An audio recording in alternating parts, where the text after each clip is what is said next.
There are four types of transformations that happen to sine and cosine waves.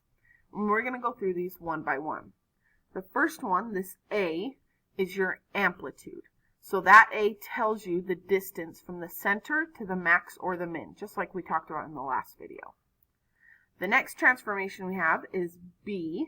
That affects the period of your sine or cosine wave. So that number will help you determine how long the wave should be, how stretched out or skinny the wave is. Next one we have is our inside shift. This is called the phase shift, and it shifts the graph left or right. Now, if you remember from 1050, we'll remember that because it's inside the sine or cosine, it's actually opposite what we think it should be. So a negative C moves the graph right, a positive C moves the graph left.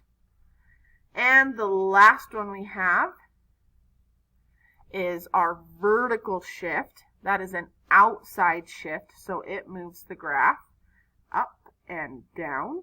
And because it's outside, it's the same. Positive D is up, negative D is down.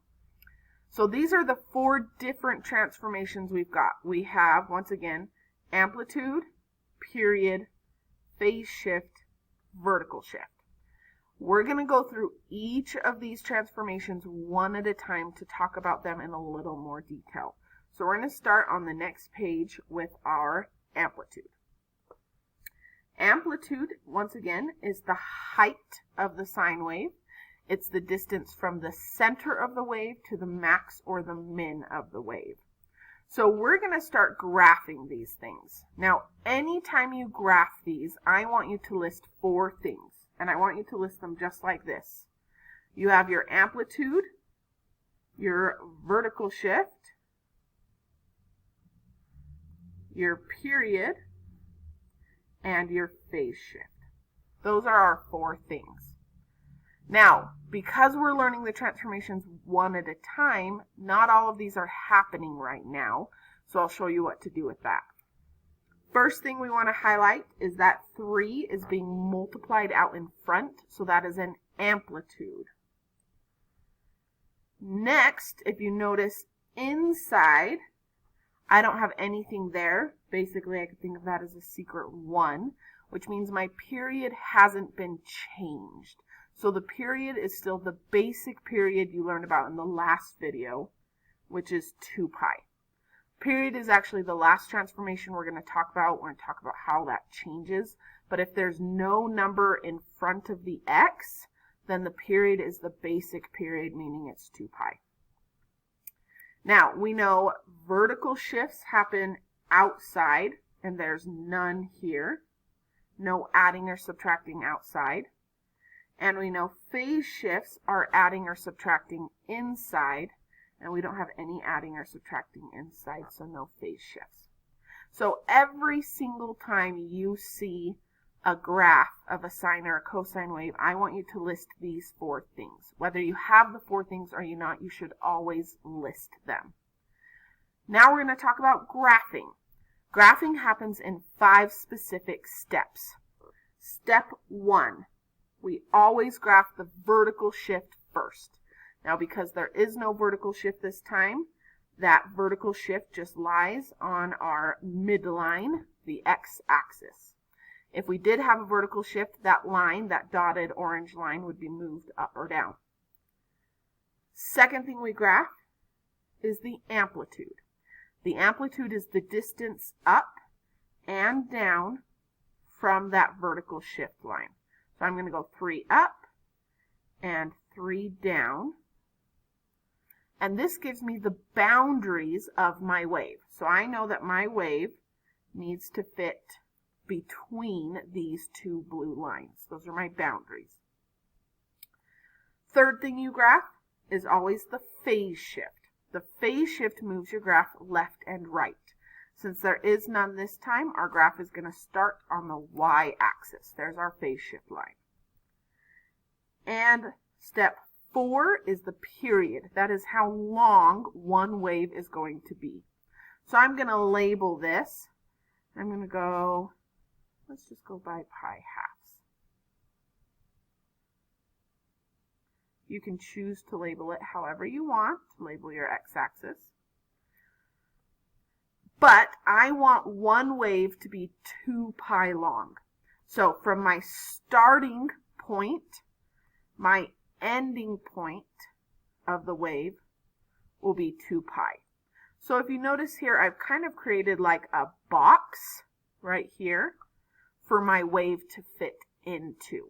I have a left boundary, a right boundary, a top boundary, and a bottom boundary. And I just need to make my wave shape fit into this space. So the last step is figuring out which shape we're using, sine or cosine. So here, there's my step 5. Do this one. That is my sine shape. So I know that's the S curve. So I'm going to take my S curve and fit it into my box. The S curve starts at the middle, goes up to the top, goes back to the middle, down to the bottom, and back to the middle. You'll notice that I kind of divided it up into fourths to get those important points. And that is commonly how you'll do it on your tests. Your tests will say label 5 distinct points. So we've got 1, 2, 3, 4, 5 distinct points. That's what makes up our wave. So that's why I kind of divided it into fourths to get all those sections done right. Now, one other thing that is extremely common on these problems is you'll notice it says graph 2 full periods. That means I need to graph 2 full waves of this. Right now, I only have 1 wave, so I need to do a second wave. Now, I don't have enough room to do a second wave over here. However, I can go over here instead and do a second wave on this side. It doesn't really matter which side the second wave goes on. We will just always graph at least 2 waves. So what I'm going to do is I'm going to do some more labels.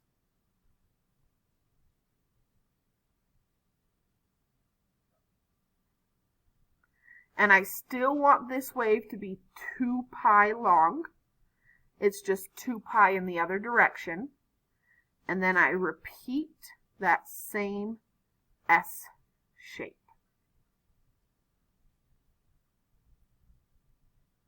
So there's the second wave of my sine wave.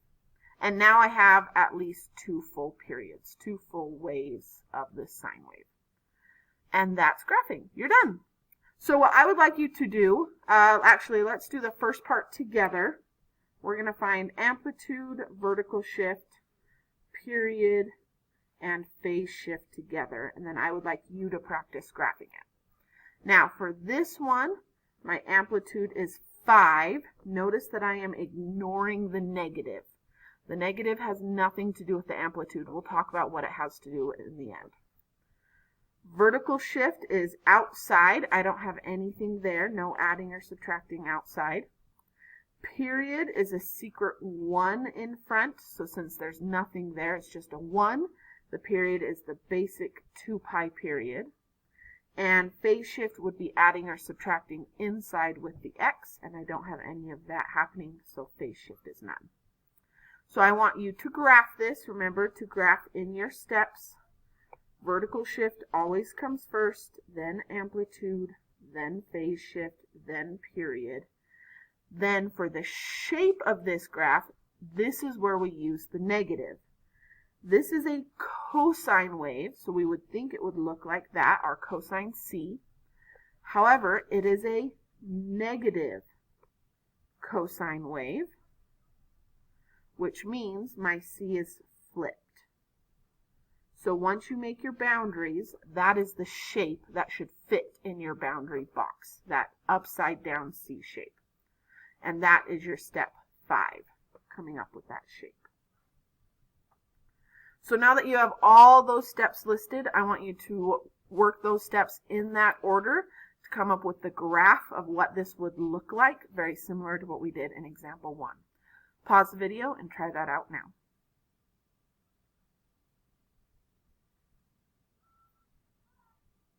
Let's check your work. There was no vertical shift, so that stays on the x-axis. Amplitude is 5, so I go up 5, down 5 to make my top and bottom boundary lines. Phase shift, there is none, so it stays on the y-axis. Period is 2 pi, so I go out to 2 pi, and that makes my other boundary line.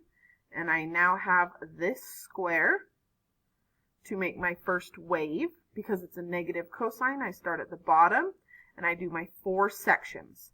So bottom, middle, top, middle, bottom. That makes my C wave. Now I do need at least 2 full waves. So I went over here to negative 2 pi. So I have another 2 pi long box and copied and pasted the shape to make another wave. So that is adding in amplitude. Notice that the only transformation we changed that time was amplitude. In the next video, we're going to change amplitude and vertical shift and watch how that changes the graph. I'll see you there.